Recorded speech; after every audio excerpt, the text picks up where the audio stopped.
Alright, guys, I figured out something recently, so I thought I would share with you. Biology is kind of shifting to more of a standards reference grading, and so I was having trouble at first trying to figure out the easiest way for me to get those grades into PowerSchool since we're not directly syncing to Canvas anymore.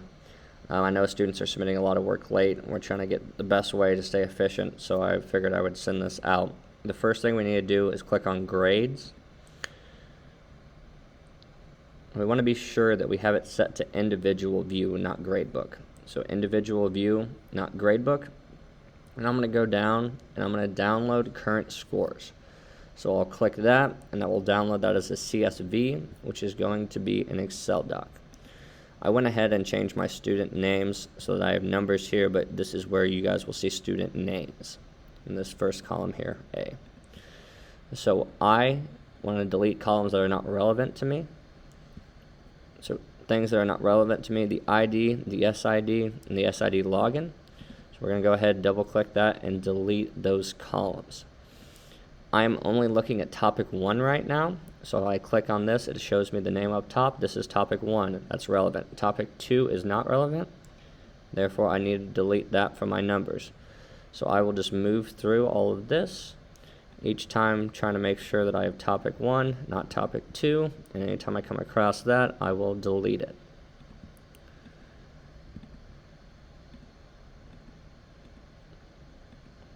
Topic 3, we've added some of that stuff, but anything that is not the current topic or that standard that I'm trying to hit, we're going to go ahead and delete that so it's not in my way.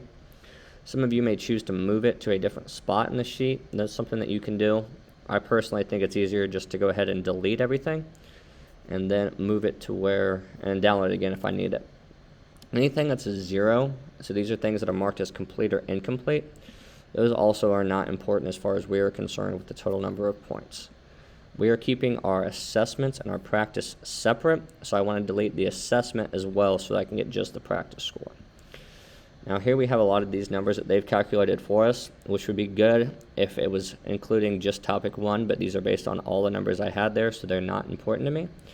I'm going to go ahead and I'm going to delete all of those.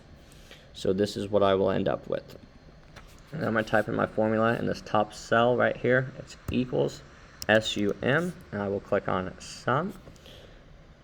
I can click, and I'm going to drag all of the cells that I want. I will hit enter.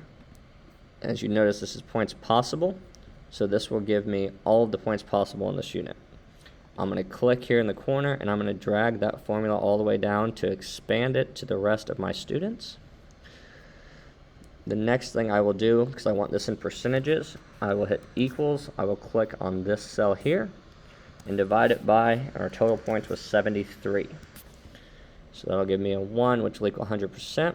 And I'm going to once again expand that formula all the way down to make sure that it covers all of my students. Now, not very pretty, but if I click this percentages right here, this will give me that number I want. So now I can see the percentages the student actually got in my class.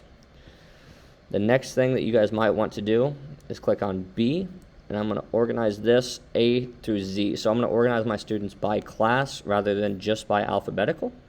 So that's something that you guys will want to do. They're alphabetical, but if we do by class, it'll be alphabetical and class. We are going to expand the selection to make sure everything stays where it's at. Hit sort, and that will arrange it by section and alphabetical within that section. The next thing I want to do is I want to go to view, and I will click freeze first column. So what that does is it allows me to drag over those names and get them right next to that percent. You may need to expand A so that the whole name is readable, in which case you'll slide it over and I can see the student's whole name and then the percent. You guys can move this next to PowerSchool if you've got it open. If you click and drag, it'll put it right next to it and it'll allow you to type really quickly both of those formulas. You can get all the students' grades exactly how you want it by doing that. I hope this helps. Thanks, everybody.